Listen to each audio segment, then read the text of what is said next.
covering the good, the bad, and the shit that keeps us going straight from the head ref's table. I'm your host, Travis Papa Bear Rogers, and you are listening to A Forest Through the Trees, a cave podcast. Here with the freshly, I'm surprised you're not burnt, back from Florida, Carl Master. Are you burnt? You can't see my nice pink red hue. I expected worse, honestly. Dude, I can see through the camera. I used a can and a half of sunscreen in 4 days. No doubt. Dude, You gotta get like the rhino skin kind for people who are heavily tattooed, and it's just because you're like extra pale. I was so on top of it because I knew it'd be bad. I've never been that close to the Earth's equator. I thought you were gonna say I'd never been so close to the sun. Well, yes. I was like, it's a Florida, not a rocket ship, dude. So, so I was like, I just got to be on this. I had an extra one just for myself, and I was like, every like 3 hours. Nice. So we do have a special guest with us today for episode 3 of season 3. None other than our sponsor, good friend, good coach, good lifter, the main homie, John Flagg. John, please introduce yourself. Well, first off, I'm honored. I remember when Travis first started doing this thing, and I was like, "Were you gonna have guests on?" And he's like, "No." I got a little sad at first. I was like, "Oh, come on, man! I love podcasting." But for those who don't know me, my name is John Flagg. I am a powerlifter. I own Rebuild Stronger. We coach most powerlifters. The bread and butter for us is injured powerlifters that need to get back to the platform and exceed where they were before. I'm an author. I've got a book called Foundational Strength. You can find that on Human Kinetics online. And, you know, I'm lucky to call myself a friend of Travis's and Carl's and somebody I've been able to train with live at the cave itself. So happy to be here and ready to get into it. Well, we are absolutely stoked to have you, and we appreciate the kind words. But speaking of kind words and training in person, man, this is a question, of course, like, I knew it was very close to you, obviously close to us. So I wanted to start off with a very, like, lovey-dovey bro moment. Oh, fuck, we didn't turn the lights off. It's okay. I think it'll be okay. You can go through it. I can go. You can do it. Yeah, I can. You're gonna do a twofer. Don't knock the cord out of the wall, but yeah. Ooh, okay. I don't trust you. You're so big now. You might just knock all the cords out of the wall. I've been total meatball. You're a fucking walking refrigerator.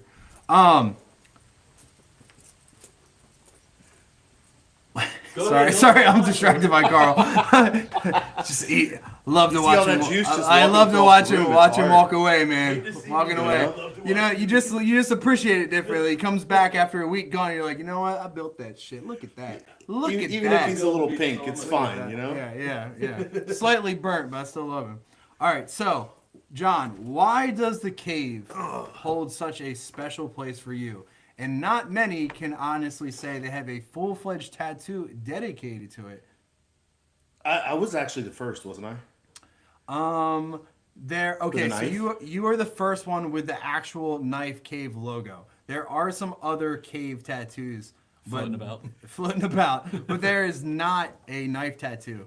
So I'm not on that calling firsties or anything at all. It's just like you are firsties though. For that one specifically. But like, man, you're gonna start with this question so that we can both sit here and cry live. Yeah, that's fine. That's fine. That's how I do it. That's his favorite part, actually. I only do meets anymore to cry. Actually, I was about to say. I mean, probably one of the biggest reasons is because I've seen a grown man that looks like you cry on multiple occasions in that place. That's probably one of the big ones. But I read this question this morning and I was like, how am I going to keep this short? Because it's hard to kind of condense into one thing because it all starts a long time ago before I even met you or before I even went to the cave. And that's with Trey and Neil. Right. And, you know, Trey... Shout out Trey and Neil. We haven't seen these guys in a hot minute. And congrats, Trey and Sarah, on the baby. Yeah, huge. Two very close friends of mine, and not even going to shy away from this. We were like rivals at one point down here in Southern Maryland where I was coaching and Neil was coaching, and we had this like battle going back and forth. And then Neil and Trey and I all just kind of connected, and they would drive 3.5, 4 hours on a pretty weekly basis just to come train there. And I remember seeing Travis the first couple times being like, who is this psychopath that's going like RPE 14? And then being like, no, I'm going to put more on. And Trey coming home and being like, bro, this guy's awesome, but he scares the shit out of me. He just scares the shit out of me. And I knew because it was special to them that there was something special there. That, you know, the environment, they felt safe. They felt like it was somewhere they could train. and find fellowship, but also get challenged. It meant a lot because I've coached both of them for an extended period of time, and to know they could go somewhere and feel safe and train hard meant a lot for me as a coach. You can't trust a lot of places like that for your athletes to go to and not get run over or intimidated or talked down on or judged or whatever. It was always a great thing. Then I actually met Travis and Jess very specifically at a meet that I was handling Neil at. You were running the meet. That was at Grit down in Rehoboth, Bethany Beach area. You remember that meet? Where was that? I don't know. Grit and Grizzle? No, it wasn't Grit. Was it? If it was in Rehoboth, wasn't it the Delaware State Champs? No, that was Dover. Fuck, we've done so many. This was I don't before know. It was somewhere in looking at Grit. Yeah. And- If it's Grit, it was in the old CrossFit box, closer to Millsboro, I think. Yeah, that tracks. That's Okay, fine. yeah. So, I met you there briefly, but I met Jess more, and then, we all just kind of got closer and closer and closer. And then the first time I went to the cave, because of all those relationships, it just felt like home. Like you just get folded in. I got to meet Carl, I got to meet Rob, I got to meet all these guys and girls that I had seen and talked to, whether it was online or whatever, and it all just kind of fit. Not to mention, every time I compete there, it's probably the only place where I feel consistently safe to compete, where I know standards are going to be held, where I know the people that are spotting me actually give a shit, not just for my own safety, but like to perform themselves, to do a good job, to change weights accurately, to do things the right way. It's just felt like a place where you could just be you and lift however you want to lift and have a shitload of fun doing it. Then obviously, I think the big pieces is just, Travis, I owe you so much just as a person. I don't think people understand when you talk about giving back, whether it's, doing reffing or running meets or something like that. Like, this guy gave me the keys to his gym for a weekend so that I could come in and do photos for my book. You didn't ask for anything either. You didn't say, hey, yeah, let's do this. Let's finagle this. I gave you a call and I said, hey man, I need some help figuring something out. You said, how can I do? Well, like, what can we do? I was like, well, maybe we can do this, maybe that. Just take the gym. This is what I need from you, but just take the gym. Gave me the keys, gave me the whole weekend, and we trained our ass off after that. My wife still talks about that day. She's like, I couldn't get you out of the gym. You're not going to get me out of the gym with those. You might as well just leave me. I'll stay here all night long. Whether we're lifting or not, I'm going to sit here and talk shit for the rest of the time. And, that just locked in the whole thing. Because at any point in time, I can roll up in that place and know that I got family there and know that I got people that can take care of me. My daughter's competed there. That's literally one of the only reasons she continues to lift, because she's 12 now and she's acting like she's 25, is so that she can go to the cave and that she can be big enough one day to get in that singlet that we bought the first time she was in there. That was way too big for her. That's right, yeah. She's still got a water bottle with every single Bear Cave sticker that's ever been touched, and she's got a couple that she needs to get new ones from you for, Travis, the next time she sees you. I will fill like- a Ziploc bag with her name on it, man. Yeah, and just ship it over. But like, even my youngest, what is she? She's 7. As soon as she can compete, what does she want to do? She wants to go to the cave and she wants to lift. Shit, man, my mom was there last time. And my mom, God bless her, right? I'm sure she saw Travis and was like, who the fuck is this guy? And she walked away. She's like, man, she's been to a lot of powerlifting meets. She's like, that was one of the nicest ones because everything's squared away. Yes, it's loud with heavy metal music, but everybody's just so friendly. Like, it's just a special place, dude. It's a special place. Well, damn, dude.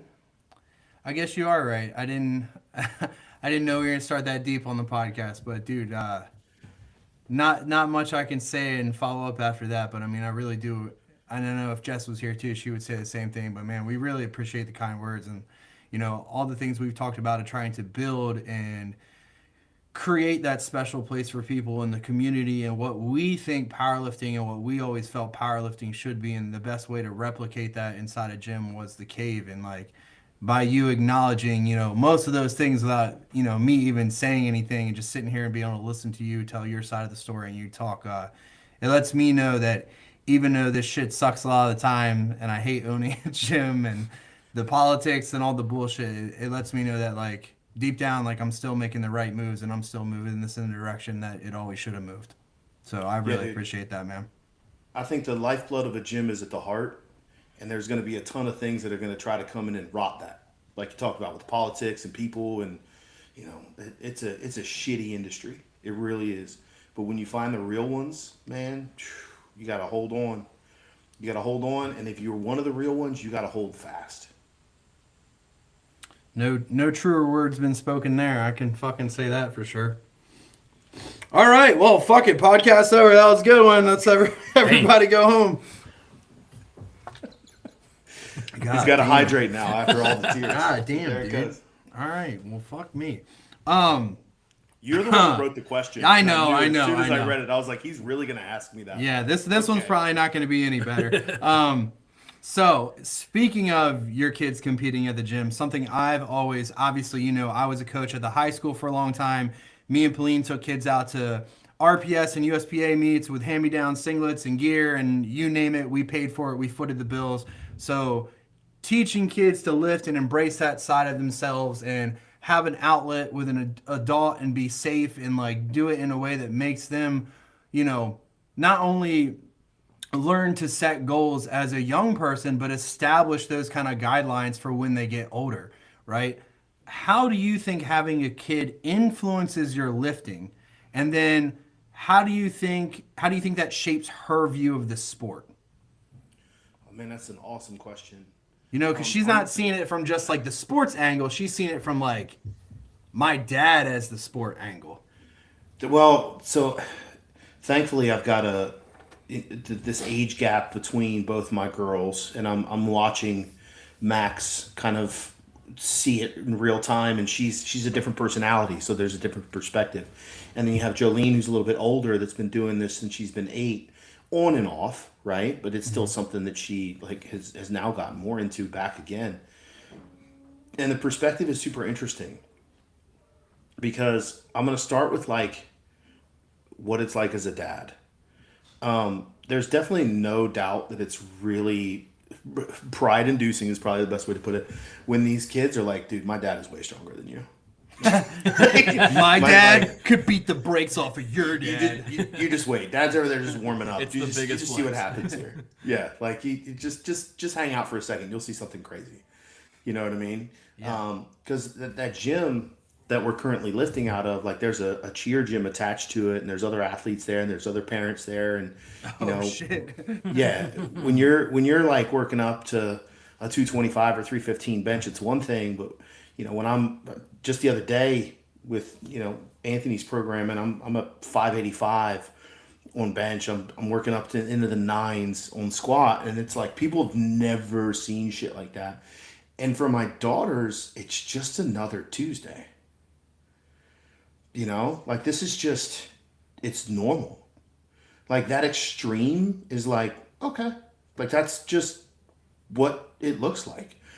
And if it's taught me anything, it's that my daughters don't have this like false sense of limitation. Like they're gonna attack stuff. If they're passionate about it, they're gonna go after it. And they're gonna go after it, not thinking that there's some like weird arbitrary thing. Because I've told them the story that I'm not a well talented athlete. I've just worked for it. I'm 42. I've just been alive and doing it for longer than everybody else. I've just survived. Hey man, I was reading something super recently, man. Like more than half the game is can you outwit and outlast everybody else? Yeah. Them boys crack and break within the first 3, and here we are in our decades already in. So. Well, that's the whole thing right now with do you choose the ball or the sword? Like how often do you choose the sword over time? And that's it. It really stacks up. But for my girls, I think that's been the biggest thing that I've seen that influence them is there's no limitations. They've normalized some of the crazy stuff. And then when it comes to like, does it change my training? I don't. No, I don't think it does. It's we all laugh in the house like where's dad most likely gonna just like die early, and it's probably underneath the squat. Okay, And so it's like, as and not to interrupt you, but as we're joking about that, I think that's more of how I wanted to dictate that question is like, is there any times where you're warming up to something like that you know is very life threatening and you're like, fuck man, like I need to chill or I need to be there around for my people, my Do kids. you have 'Cause that second thought? I get that feeling and I don't have kids. I get that feeling for like Jess and people at the cave and I'm like, bro, I need to slow my fucking roll so I'm still here when they need me. Right? Do you Bro. get that as a father? Jolene runs my mono. Oh fuck, so it's right in front of her. So we were this is like 3 weeks ago. I did a squat session. I had to work up to, no, it was longer than that. I had to work up to a heavy box squat double. And I took a pretty aggressive take, and the first rep was like hard, and she's so not used to seeing like how much I struggled on the first rep, and she didn't know how many reps it was gonna be, so she just locked it in. And I was like, "No, take it back out, take it back out, one more. I got one more," and she just does the thing. But like for me, I really want, I how do I want to say this? I've been in healthcare for so long and I've been a clinician for so long that I think it's really unfair to teach people that they can't take risks without actually having risks come and bite their ass. It would be a great lesson. And this is like invoking danger upon myself, but it's true. Like, I want my kids to see me push extremes, and if something happens, they understand that shit's just going to happen. Yeah, I mean, and I always replay shit in my head too, and it's like, you play the woulda, coulda, shoulda. Like, if I had done this differently, if I drank another half a cup of water, could have avoided this. If I took a jump in between, it's like you replay so many different things in your head, but like inherently, it's exactly like you're saying. Like, risk is risk, and it's not, if you get hurt, it's when you get hurt and how you deal with it. It's gonna happen, and the girlfriend's gonna break up with you. The boyfriend's gonna break up with you. You're gonna lose the job. You're gonna lose the car. You're gonna get pulled over. You're like, all those things are gonna happen. Unless you live some sort of stoic, I'm not gonna do anything in my life, and that just sounds really mediocre to me. Like, why not show people risk? And like, this is one of the things I was literally talking to Anthony this morning, and he's been known to say, like, don't, when he got hurt at WPOs, this is what he said to me. When he got hurt at WPOs, he's walking away. They haven't even cut the suit off of him, and he's like, I would still take that weight 100 times out of 100, knowing what's going to happen to me. That's my mentality when it comes to what I want my kids to be able to see and understand. Because otherwise, like, how do you make informed decisions in life? How? You're not bulletproof, but your fucking will is. Yeah. So you might as well put the effort into it, and if something happens, what do? You get back up, you keep working at it, you figure out what the next path is, and you move on from there. Because otherwise, if people don't see that risk is real, then when it actually hits them, they just fold. I don't want that for my kids. Love that, dude. Very well spoken, dude. Love I that, love man. hearing you talk. You're so I say well this articulated. is the quietest I've heard Carl on the podcast. When Flagg speaks, Carl's like, Dude, I just love hearing him talk. He's very knowledgeable, and it comes off super well. Let's be fair. He's a little sunburned too, though. So like, yeah, probably, he's slightly his body cooked. temperature He's probably elevated. quiet a little bit now. he's got a mild fever from the sun. I'm fresh out of aloe right now. Did you drink any while you were there? They make the aloe drinks. Oh, yeah. Did you have any? No. I just not. You I didn't drink bathed, aloe. You just bathed in it. You didn't drink it. Yeah. All right, gotcha. I didn't think it was aloe. It was limoncellos, wasn't it? Isn't that just the formula? Well, that was on Saturday before my deadlifts. Yes. Did you actually have pasta while you were gone? No, I didn't. No, you didn't. You didn't fucking What do did I it? have? No, I had a lot of tacos, like mahi and stuff like that. Okay. I mean, that makes more sense.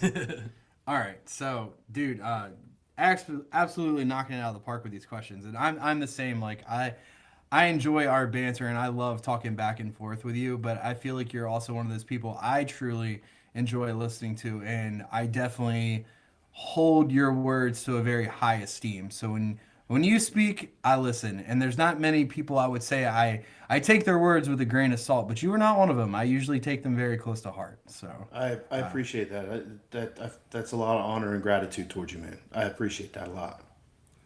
So, since you've basically done it all, and we're talking about this, just because of your time in the sport, our time together in the sport, how we've grown, how the cave's grown, all this stuff, and watching people, you talked about you and Neil kind of facing off coaching wise, and of course you got a new coach this year because your old coach decided to retire.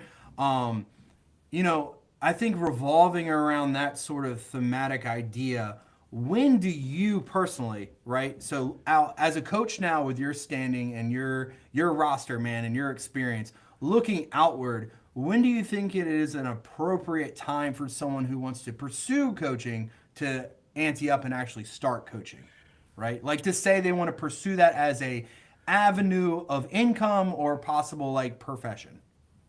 Man, I love this question because there's so many layers to it, right? Like I can be super critical of that kid that does their first meet on open powerlifting and then says DM me for coaching.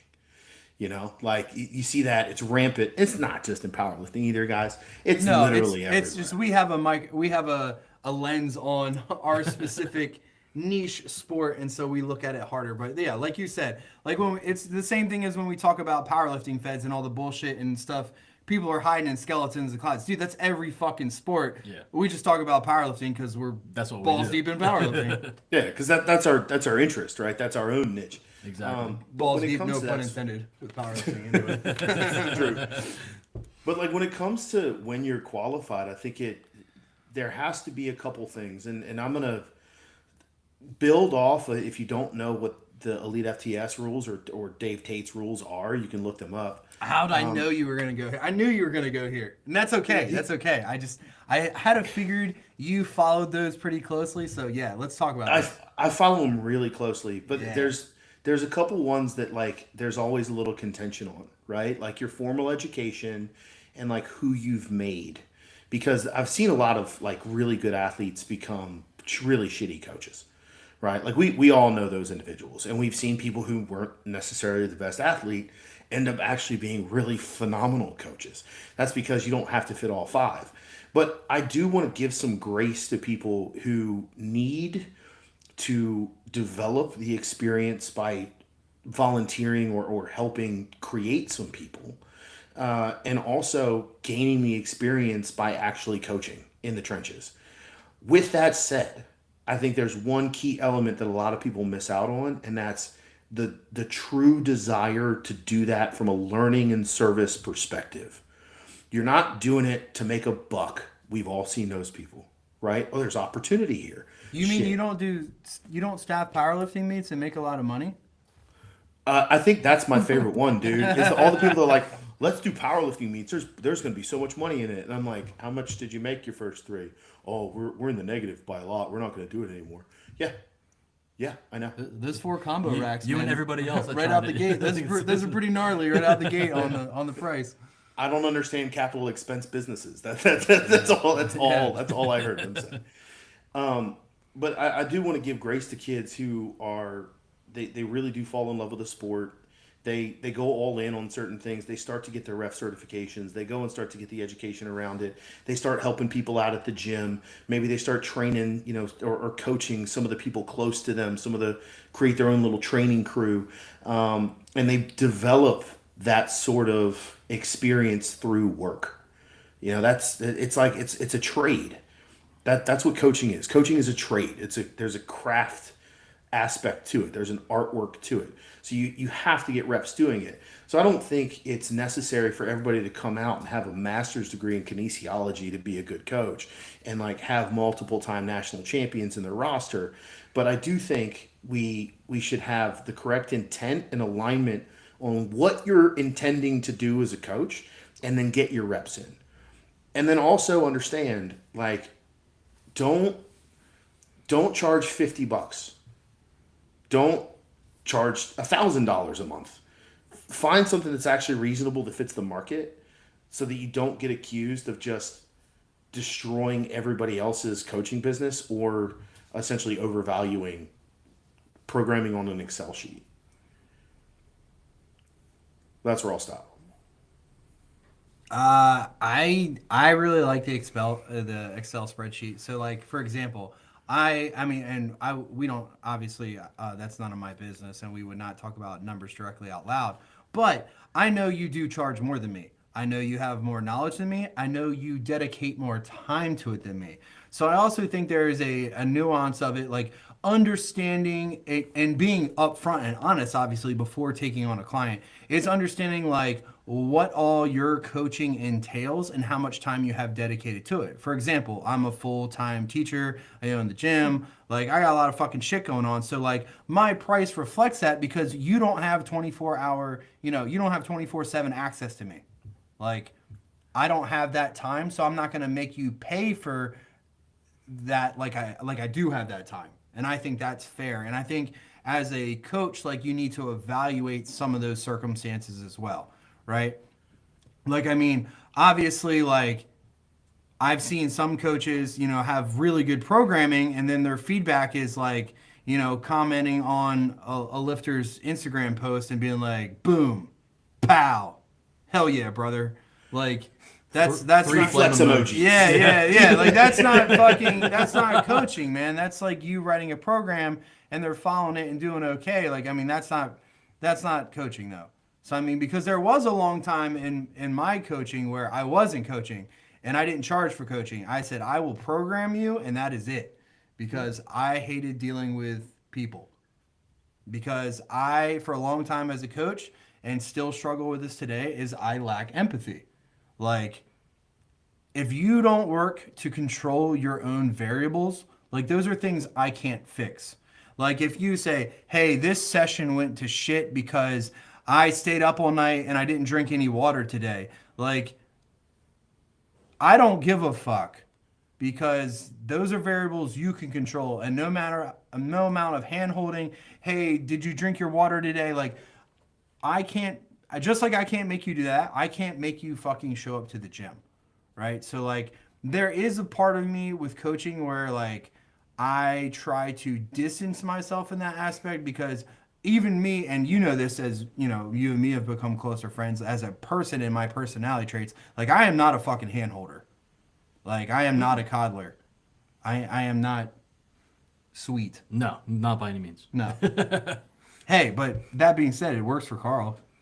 I would say it works for most people. Yeah. You just gotta hash it.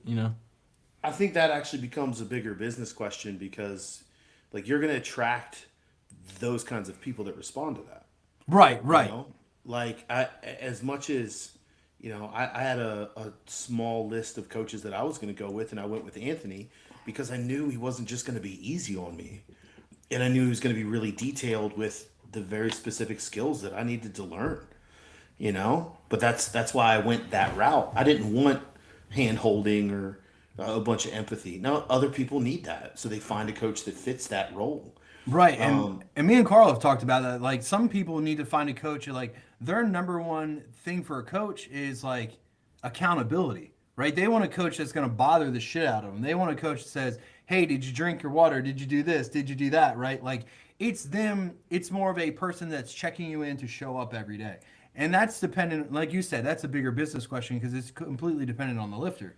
Well, would you say it's more important for the coach or the lifter to determine, like as the lifter determining what they need and finding a coach for that, or as the coach giving the athlete what they need and what kind of responses they need to their type of programming? I think it's that's a good question. I think it's the responsibility of the athlete to know what they're looking for in a coach, and a coach, when approached, to be upfront about what exactly they're going to offer, right? Because like, I don't think either party should like, especially like you as a lifter, if you want something personally from a coach, like I don't think you should have to jeopardize too much in order to have them be your coach. Yeah, I agree. Like you shouldn't go into a hiring a coach and expecting them to change what they do, because you found them for a reason. Right. You know what you they wouldn't do. expect them to change everything about them for you as right. You're the lifter. You get the special treatment. So I'll keep this to a pretty quick one. I coach a lot of coaches, and they'll ask me like, so when I market, should I cuss? I'm like, well, do you cuss in real life? Like, how do you communicate? And they're like, yeah, I cuss like a sailor. I said, well, you better cuss then, because you don't want to all of a sudden get comfortable with somebody. And 2 months later, they're like, well, I didn't realize you were such a potty mouth. You're not the person I thought you were. No, like you have to hold boundaries as a coach too, so that the athletes can make informed decisions on who they're selecting.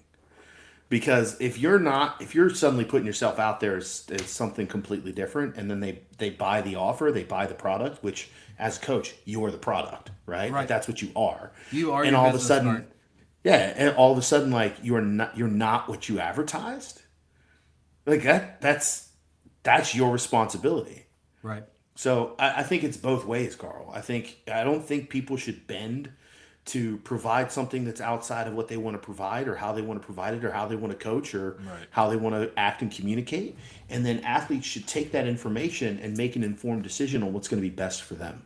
Right. Okay. Cool. That makes sense. No, I agree with that. And like you said, it is a double-edged sword. I think it goes both ways for sure. I had one more question about something you mentioned earlier with price points on coaching.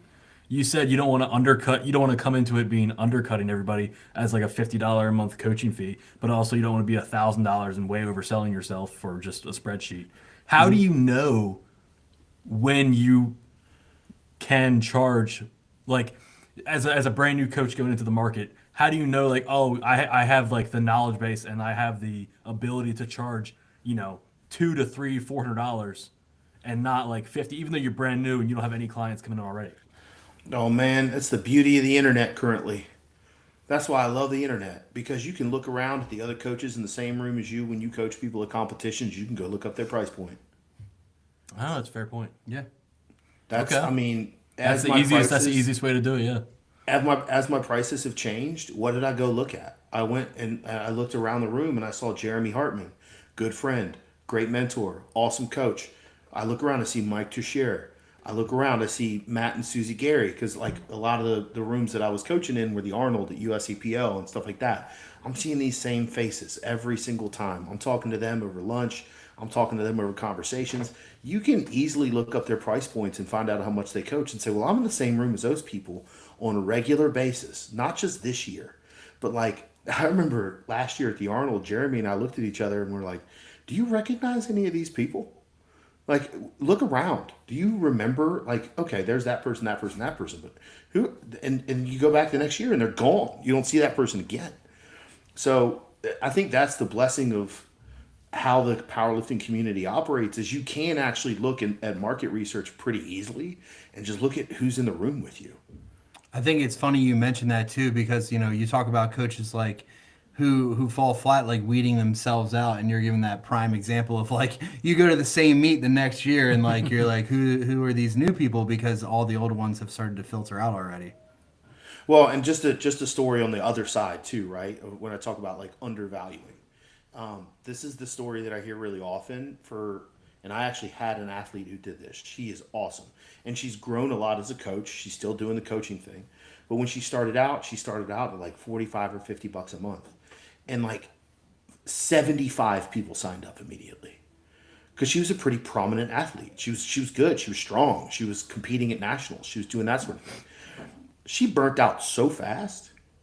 It was like, I'm so overwhelmed, and I'm sending messages every day and doing programming updates every day. Like, her service level was super high, and she's charging $50 a month and not even being able to really pay her bills. Like, you can't operate like that. So you got to figure out where that actually starts to land. Now, does that just end more so on like business knowledge and having, like, I'm not a business major in any means, but like, and I don't have like the skill base behind that, but like, it's not so much like athlete going into coach anymore. It's like you have to know how to manage all of like the ins and outs of, you're competing with other people in other coaches, so it's a gray area for me. That's all. I'm just curious. Especially if you want to make it your full-time thing. Yeah, 100%. You have to start to learn some of those skill sets, and there's plenty of outlets out there that can help you with that sort of thing, or other coaches that are willing to mentor and not do these bullshit like 10K programs like some of these idiots out there right now that are doing. But it's one of those things. If you're going to make it your full-time thing, Like Travis was saying, he's a full-time teacher, and it's actually one of the big reasons him and I hit it off so fast when I found out he was a teacher at my old high school. It's like, no shit. You're Wow. what? You're at Seaford High? And that was like serendipitous. But like for me, when I look at that, I made the decision pre-COVID, 2018, 2017, that I wanted this to be my full-time thing, and that changes the math. Was that a leap? Was that like I have to quit what I'm doing now to make this my full time thing, or did you already have a base going into it? I had a base, but I didn't have a base that I was like. It was definitely a lot of discussions between me and the wife Yeah. of like what's the actual threshold, like how many people on the roster and how much a month until we're like okay, where we can pay bills, and then we have to very quickly get back to where you were, because I worked in a PT clinic. I was getting paid well. It's not something where I wasn't getting paid well. I was getting paid real well. I was the right hand man of the clinic owner. So like I knew I needed to hustle. So speaking of hustling, and I like the direction this conversation is moving. What have been some of your hardships moving spots and opening up your new space, and how has it changed or influenced your team, or how possibly you coach? Oh boy. Take it one piece at a time. So I think the one thing that's nice, and this is mainly because I'm just such a crazy person. I don't know how many people actually had a monolift in their garage gym in the country, but I'm one of those guys. It's with some poking and prodding from Travis. I bought the American Open monolift of the Yeah, one of that's three right. or however many it was. That thing is you sick looking. you bought the Star Spangled one, and I bought the weigh-in one. That's the Invictus Yep. one, isn't it? Yeah, Yep. our red one out here is Yeah. the weigh-in one, and he bought the platform one. Yeah, because I asked him about the Invictus equipment line, and he told me all about Dave, and then Dave came and talked to me for an hour and a half when he dropped the thing off. He's a great guy. Yeah, Dave's great. He's awesome. But Shout I out mean, Dave. He is the owner of Invictus Powerlifting, manufactures benches and monolifts, and is also the VP of the SBF Federation. Which, on Yep, a and he- really close side note, they just had a meet. Did you see Travis McKinney's total from that meet? It was fucking dumb. Yeah. It was fucking dumb. That was nuts. Really dumb. The top 10 all time in single ply. Yeah. Oh, man. that's okay. that's nuts, dude. That's Okay. nuts. Sorry, I had to But- bring that up. I just saw it. But the fortunate thing for me is that I didn't have to buy any equipment. Like I pretty much had everything, because the garage gym that I had outfitted when I still lived in Maryland was something that I would bring plenty of people to train over to, because we had done that during lockdowns, to give people kind of an outlet. So I already had 3 or 4 power racks. I already had a monolift. I ended up buying another competition bench from Dave from Invictus, so we've got one of those in there now. But the biggest challenge for us for the move was actually figuring out how we were going to fit in town, because where I live is a real small town. It was a really, really, really small town. It is a really small town. I think it's under 8,000 people live here. So it's in rural North Carolina. A space like that, we weren't really sure. We got hooked up by the cheer gym owner because she was looking to rent out some space anyway, and we were able to kind of fit in there and make things work. But the difficulties in the beginning was more just like, how are we going to talk to people about this place? Because they've never seen anything like what we put together. Right. And I'm not saying that like it's technologically advanced. They're It's just used to like, small towns don't have warehouse gyms like that, like a training center. Yeah. no, they're used to like treadmills and a couple TVs that may or may not work, and some old out of date Life Fitness type of equipment.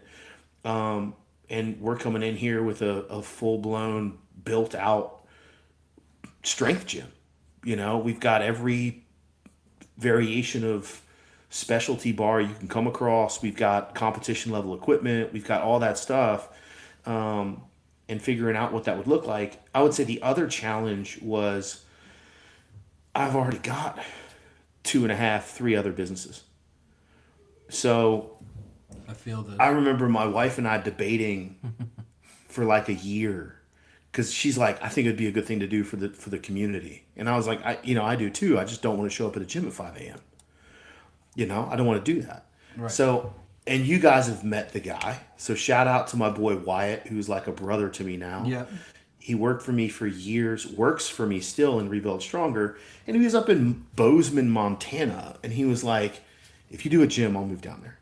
I was like, you're going to move from Bozeman to Oxford, North Carolina, the middle of nowhere. Like he's in his late 20s. There's no girls here. Like there's no nothing here. I'm like, dude, are you sure? He's like, yeah, I'll do it. So getting him to move down and getting him settled in and like getting him acclimated to the area and, going to sleep every night, hoping the kid actually stays. Cause we took this bet on the whole thing was like a little nerve wracking in the beginning, but now, dude, he's all in. He's there right now. He's working at the gym. He's absolutely loving it. He's got a busy schedule. We're doing one-on-one stuff and we're doing small group stuff. And the community, we've had the sheriff's department in there to do SWAT training.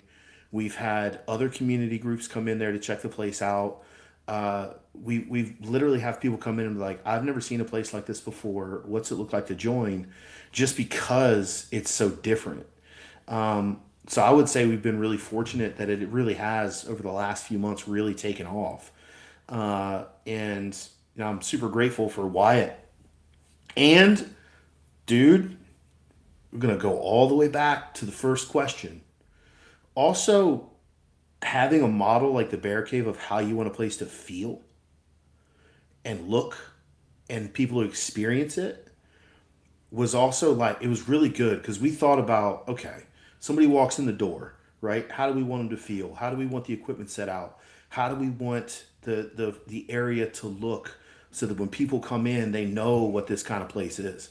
We got our big suck dog flag up there. We got our big, I got a suck less flag up there. I'm going to try to fill the walls up just like the cave.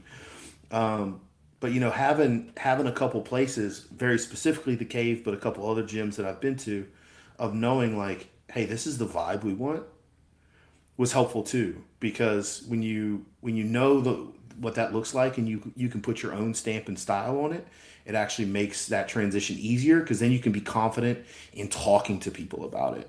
Right. Especially people who have no idea what it is. Because we did have a lot of people like, what is this? Come on in. I'll show you. Yeah, you almost have to like live, eat, and breathe what you're trying to make. So you have the ability to explain it and show people that have no idea what it is and what you do with it. Yeah. A lot of heart and soul goes into that. Yeah. Man, now I want to like do a wraparound video of like the cave and be like, sometimes you forget like in the middle of all this shit, like what this place means to you. Yeah, you should. It's easy to forget sometimes. I thought about that a lot the other day. Actually, it was one of the days you were gone. It's easy to get lost in that, yeah, Yeah. You start to and I don't think underappreciate's the right word, but it's just like in the web of life and all this shit going on, it's like you forget what you've built and why this matters to so many more people than just you. And I think that's a hard thing to hold on to a lot of times, when you're looking at outside influences, when you're looking at things going wrong inside the gym, when you're just like, life is too heavy, it's like you forget that this is a reprieve from that. And if this place caught on fire and burned to the fucking ground, I'd probably be out here the next day trying to rebuild it back already. And you forget that. And I don't want to forget that. So, always good talks with you to remind me about the things that truly matter. John. Yeah, man. Absolutely. And it's gone so many incremental changes that have all felt so intentional. You know what I mean? So I have the blessing, right? I have the benefit of being able to drop in there every few months. And it's like, hey, we changed the warm-up room around. And we did this so it flows like this. And we did this over here so it changes how people move around here. That's literally how Wyatt and I like designed the gym. We're like, what footstep are people going to take? Where are they going to go? Because it should be intentional like that. It should be, So, yeah. You guys have done it incrementally. And it's almost like somebody that's trying to lose weight, right? Like, I don't see it. I don't see it. Well, that's because it's been these small incremental changes over 6 months to a year to, a year and a half that your body has changed. So you don't see how that change is because you're in it all the time. So sometimes you just got to step back and get that perspective. If I can talk to you as an artist, you like to do the art thing sometimes. Sometimes. You're painting, dude. It's one brush stroke at a time. It is. Oh, Sensei Carl. It's why I keep him around. It's why I pay him the big bucks. So he can buy more cans of That and I enjoy him sunscreen. as my verbal punching bag. By big bucks, he just means pounds of my total, which I'm okay with. Yeah, I do. Yeah, let's talk about that squat really quick, Carl. That's not just going straight up, right? Nah, he's doing pretty good right now. Doing pretty good. Hoping to put some numbers up in a few months. We're hoping this is the meet. I think he's gonna out total me this meet. I got numbers in my head that are substantially higher than what maybe he thinks. So. Yeah, I told him I sincerely hope he does, and it will forever be the most joyous day and the saddest day because I will be proud to pass the torch. It'll be a fun day. It will be, but he's never gonna beat Dot's daddy though. You just wait. Yeah, I'll beat your dots and I'll do it at 242. Oh, Whoa! Mark it down. yeah. That's if you don't pass out when you're trying to wrap your fucking knees. Well, hopefully by that point, Call that you can just wrap my knees for me. heavy breathing yoga time. So you can try to beat my total and ask me to wrap your knees for Yes, you? What a yes. douche. Yes. All right, You this just guy. smell like See, limoncello. he'll do it You gotta anyway. watch It's it. all right. Too much pasta and jello shots. All right, so I like talking about this subject because Carl can almost weigh in on it. Almost. What's this gonna be? Raw and equipped. Raw is very limited for Carl Okay. right now. That's why I say almost weigh in. I said, so John, you've done it all like me. Like you're trying to. We've collected all the Infinity Stones. Have you done Unlimited yet? No, that's my next foray. So is Trust that me, the I'm there. last one you're missing? Yeah, and I'm gonna be there. Don't worry. Oh yeah, and then we literally done it all, right? Oh, I can't wait to see every Unlimited division. John. Yeah, Unlimited John will be fun. Bro, every time Amber benches, I'm like, what is this? What is this shirt? I want one of those so bad. So you've done it all, equipped and raw. Which one is like if you had to pick a certain division, you only pick one.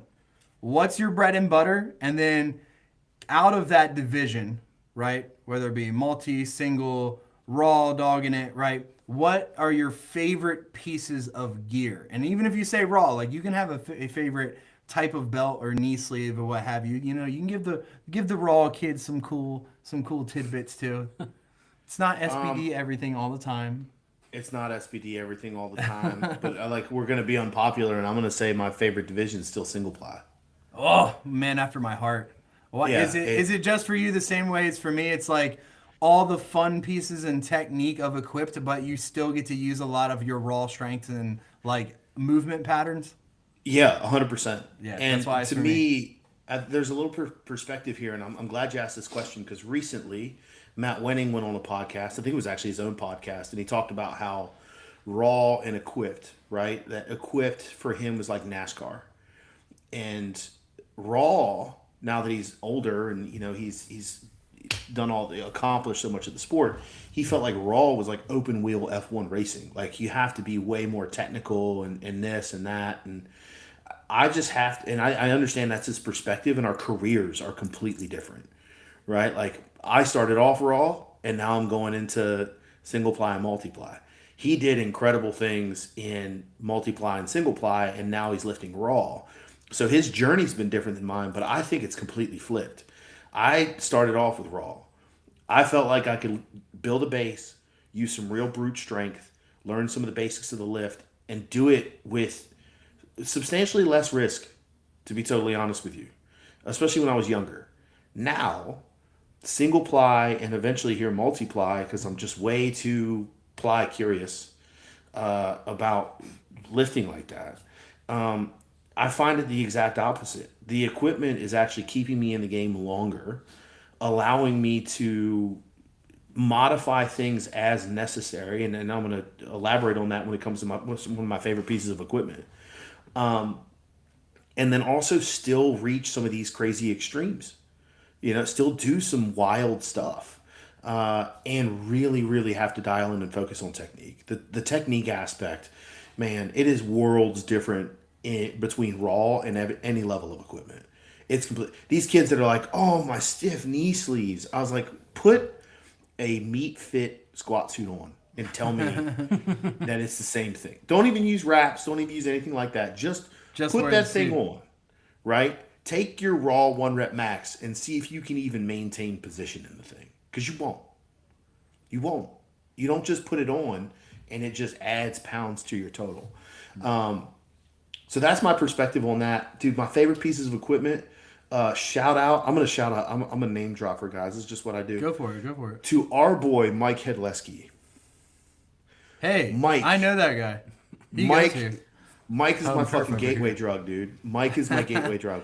You know what? Not to interrupt you, I feel like Mike is many people's gateway drug. I feel like Mike has gotten himself and other people into so much shit. Dude, so much love for that guy. So much gratitude for that guy. My first actual real powerlifting coach was Mike. And we were dealing with just a couple things while I was lifting raw. And he had me on a pretty basic conjugate program. And I was having some weird hip stuff. And he's like, dude, just buy a pair of briefs. Just buy a pair of briefs. Get them a size up, right? Okay. Let's get after some of this stuff. And dude, not only did it change the way I even perceived lifting, it changed fundamentally how I coach. Because I was like, shit, you can use all this stuff to work around things and still squat and squat pain-free and squat heavy and get the stimulus and do all those things. So I still have that pair of briefs to this day. I literally squatted in them the other day. Literally my favorite piece of equipment, period. It's a cheap ass base level Titan pair of briefs. It's like the what do they call them? It's like just the bottom half of like a I think they literally call them boxer briefs, and it's the Titan ones, right? It's like just the bottom half of a normal cut Centurion. It's not even super material. Nope, not even super material. Yeah, I went like super entry level on it, dude. I went super entry level on it. By far my favorite piece of equipment, just because it means so much to me, because that was like my entry into everything. And it really did. It changed a lot. Other than that, my blue Super Centurion that I squatted 903 at the cave-in. Yep. Sick. Has some serious nostalgia to it. That picture that you posted, if anybody wants a fun story, that's literally a little bit after I got the cave tattoo. And Travis looked at me as I'm about to walk out and squat 903. I'm running the mono. Yeah. If you miss this, we got to go out back and black that thing out on your arm. I'm like, shit. Then I go, and of course I go and smash it, right? Like that's just how we operate. But that one, and then I've got 2 pairs of wraps that I'm really fond of. The old school Elite FTS crate wraps. Ah, yeah. I absolutely love. Like they're like they're also like the first pair of aggressive wraps I ever had. And I really, really like those. They're pretty old school. They got a lot of miles on them too, and they're still, dude, those things hold up like tanks. They're amazing. And then the Inzer, the Black Beauties. They're my competition wrap.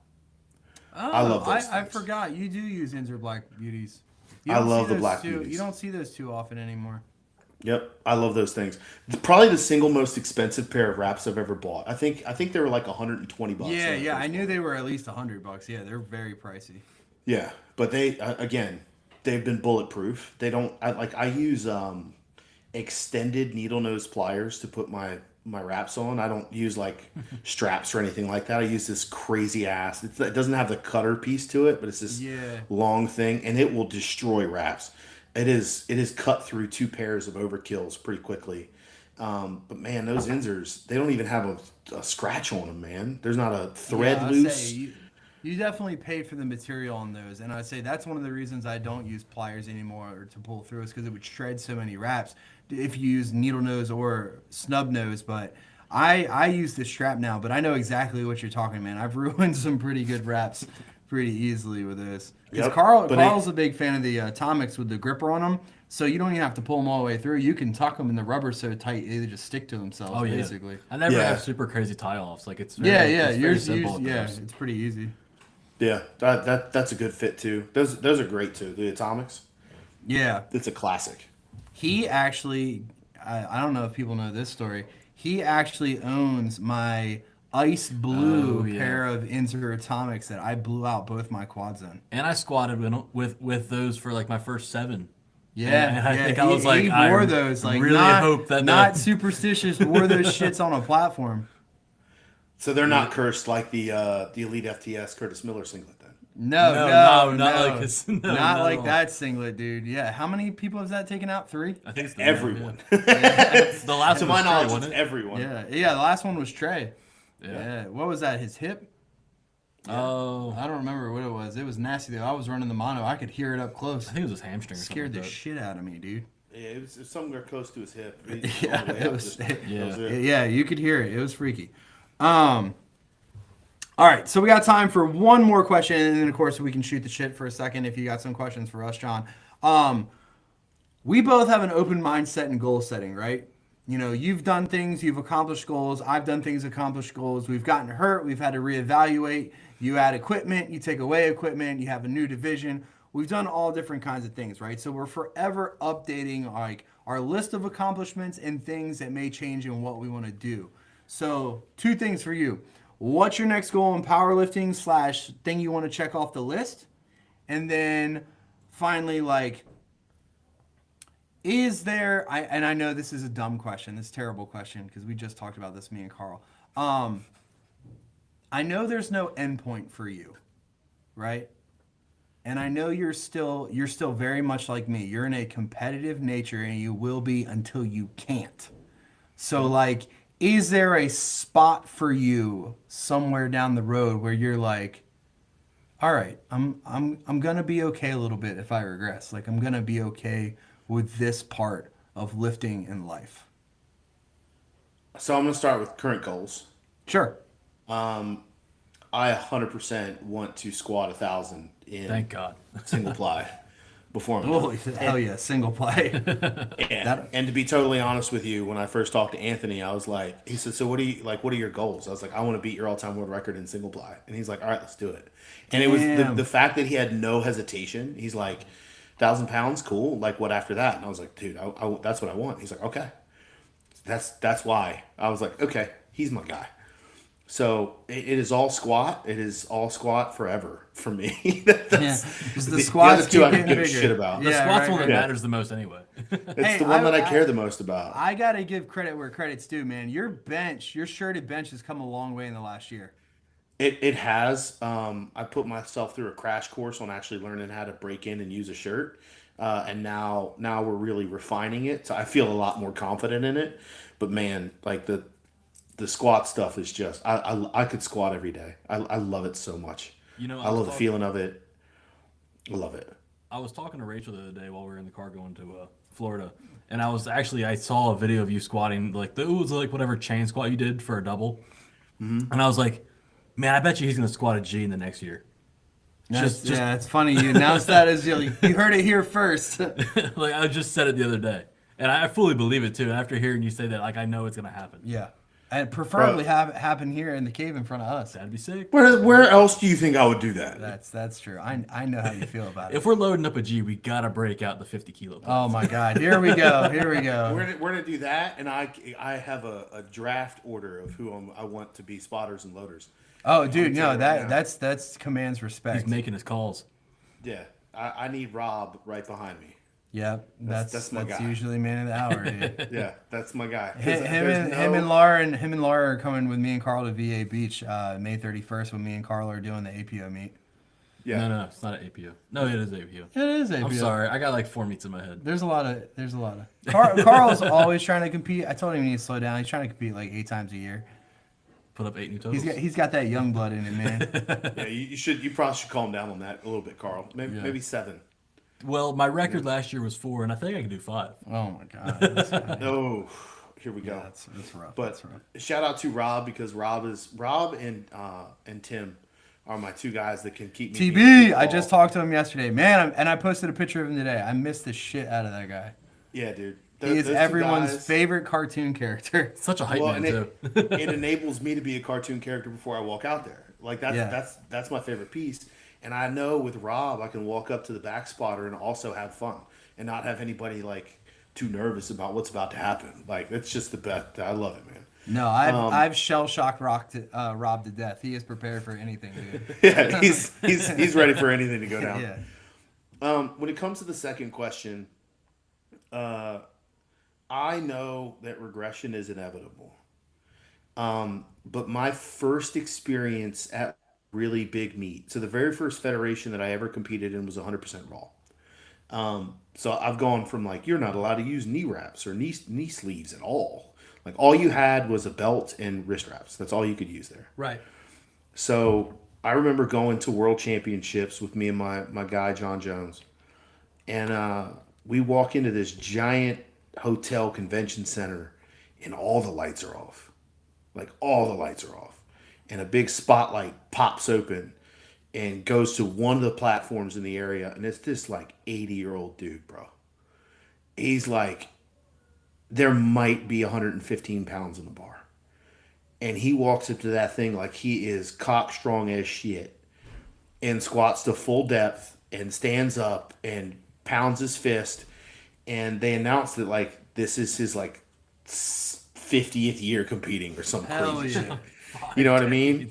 And I remember being like, man, I don't care the number on the bar. I want to be that guy. Dude, That's what I want to do. I've had that revelation so many times. And it was like my first experience at a large, like that was the first big meet that I'd ever been to. And that I know it's going to regress. I know it's probably going to regress soon with something. But man, as long as I can keep going, that's all I care about. That's all I care about. Hell yeah, man. I love to hear it. I always picture myself because like I will say since I've been injured, like, you know, the last couple of years, I might as well just say it for fucking eternity because there isn't really a year I haven't been like pretty fucked up. I've really been enjoying like bodybuilding a lot. And now instead of like the old guy with the 115 on the bar and like pounding my chest and like the cock strong thing and you're competing when you're like 80, now I kind of also picture me as like the really old, like leathery, wrinkly guy on the beach that still has like an 8-pack. I feel like I'm gonna be like I'm gonna be like the really ripped like grandpa guy. I feel like that's gonna be me still. I can also that's see definitely that. a way to go. But I won't be the guy that's like back in my day. I used to bench 4 or 5. I'll be like, is open powerlifting still a thing? Go check my shit. Yeah. You have a printout last in your tattoo wallet. is You have to I hold do, out yeah. like 10 times. Like, here it is. I'll keep a laminated, have to be on a scroll. It's just a QR code. You scan this. Yeah. It'll take you right to my page. But yeah, man. So, you know, not to put any pressure on you, dude, but when are we gonna see you, man? I'm hoping pretty soon. Let's see, when is the next meet? Is King of the Cave next? What's next? Yeah, That's it's in in June. 2 months. Yep. Oh, Second okay. or third week of June. Then you're definitely going to see me there. Okay. Cool. Just 'Cause commit to it you're now. you're already signed up, right? I don't know if I'm actually already signed up. I might as well sign up. We should probably figure that out. Also, if you're not signed up and you're just coming to like coach and bullshit and hang out and stuff and get some training sessions, what about Wyatt? Is he gonna compete? Because Wyatt's been here a bunch, but has he ever competed at the cave? Yeah, I think he competed last time I was there. He did. Did Yeah. he? Yeah, he I did. couldn't remember. I keep mixing up meets because we've had so many here. I keep imagining him handling you, but then like I forgot. Yeah, I have seen him in a singlet in here. Yeah, I totally. No, that was remember being back there. the second time he was there when he fucked up my last warm up for squat. Oh yeah, oh yeah, the legendary video of the complete overhaul of the opener in the warm up room, and then accidentally taking less out here. Like way less. Like Yeah, 70 like pounds. less. substantially less. Take 890 in the warm up room. Take 820. Yeah, dude, that was so dumb. And Something like that. I sent you that video, didn't I? Yeah. Off the and the ring best cam? part, fucking Gaglione. I was like, John, were you like worried? He goes, no, I mean it moved slower than I thought a last warm up would for you, but I mean it moved really well. That's literally all he said. He's like, then I looked at the plates as you were walking out there, and I was like, I think that's a little heavier than he wanted to go. That's too good. Wait, Thanks. you got 8 powerlifters and none of them can math in the mono. No, of course It's not. a big problem. Well, in the heat of the moment, you're looking at a almost 900-pound squat. You're like, oh, wow. This Yeah, is so you're like, cool. fuck it, close enough. Can't wait to see it. Yeah, Let's close go. enough. He's fine. Just spot him. He's good. I wondered why I was so gassed after my second Dude, attempt. Like, why do I feel dead right now? Well, John, it has been super real, man. Do you have any questions for me or Carl? Actually, I do. Okay, hit us. I got one we got question time for you for guys. one more. Yep, go for it. Okay. How do you feel like competing in powerlifting has changed you as a person? Oh, shit. Carl, you want to go first? Damn. Okay, sure. Not to put you on the spot. Has it changed me as a person? I don't know if it's changed me, to be honest. I think it's just revealed to me who I wanted to be. You know what I mean? Like, whatever was in me was already in me, but, like, I found a way to express it and put it towards something that I enjoy. Like you got 2 wolves in you and they're both cross-eyed? Yeah, and one has diarrhea. I think Mary said something like that on her podcast. Yeah. I think, I mean, obviously, it's like, it's given me a lot of direction and it's given me an output that I really enjoy. And so much more. Like, I found so many cool people in experiencing what powerlifting is. And that's probably changed me in more than ways that I can even imagine. But overall, it's just, I don't know. I think it's just given me a spot where I can, truly be who I enjoy to be and what I can, provide to other people. Very nice. I would say it has simultaneously made me softer and harder at the same time. It has taught me many things as far as to trust people more and at the same time trust people a lot less. I would say for every push there was an equal or greater pull within my time in the sport, both as a competitor and a gym owner, director, facilitator, both sides of the platform that I've been on. I'd say equally a push with a pull. Because once you pull that veil back and you see everything involved in it, the relationships, the not so good ones, the people you meet, the terrible people you meet, like there's always more to it than you initially thought. And I talk about this a lot, but I always reflect on like when me and Jess talk and we're like, do you remember what it was like to like just be a lifter? Like you just showed up and you lifted and you didn't know any better and you were super naive and so disassociated with all of it except for the part of it was just powerlifting. Like I still remember going to CrossFit Frederick and warming up in like a fucking terribly fucking put together ER rack with an Olympic bar and fucking Rogue rubber plates, and you'd walk out 405 and they're like like it would whip the whole fucking time. But like those were still the fucking days because like you just thought that's what powerlifting was. You didn't have kilos in the warm-up room. You didn't have like all the bells and whistles. Like you didn't warm up on the same equipment that was on the platform, and it was just like you didn't know any better, but you fucking loved it anyway. And so like for me at where I was and now to where I am, I think the thing that I think I'd have to agree with Carl. It showed me that I'd love this no matter what it was, and it was always meant to be. Like I was always supposed to be here. I was always supposed to be under a bar, and it was always supposed to be the way it was supposed to be. Like the injuries, the fuck ups, the disassociation with friends, the losing people, the gaining people, like it was all supposed to be the way it was because it's all part of powerlifting, no matter how much you want to dive into it or don't want to dive into it, it all comes along for the ride. So, I mean, I think it really changed me in the aspect that it gave me a second chance and it made me be proud of who I am for that second chance. So, forever grateful for the fucking people you meet and powerlifting in the sport. And now I'm going to cry and take pictures of the gym and do a walk around and say, oh, fuck, I love this place still. Glad I was able to stir that up in you, man. That's good. Yeah. something about a big hairy man that squats 900 just really like tickles the tears for me. Because we got hearts, man. We got beating things in our chest that we care about each other. Some would say. Sometimes I'd like to admit it a crazy. lot less. Well, John, man, thank you so much for coming on. It's been a great episode. We really enjoy having you. Me and Carl both absolutely love you and love listening to you talk. You're very knowledgeable, educational, and of course, if you haven't heard this enough times already, please check out John's book. We have it right here on the table. But John, can you tell them where that's available? Humankinetics.com. You can check it out there, or you can find it right on Amazon. Just search Foundational Strength, and you can find it right there.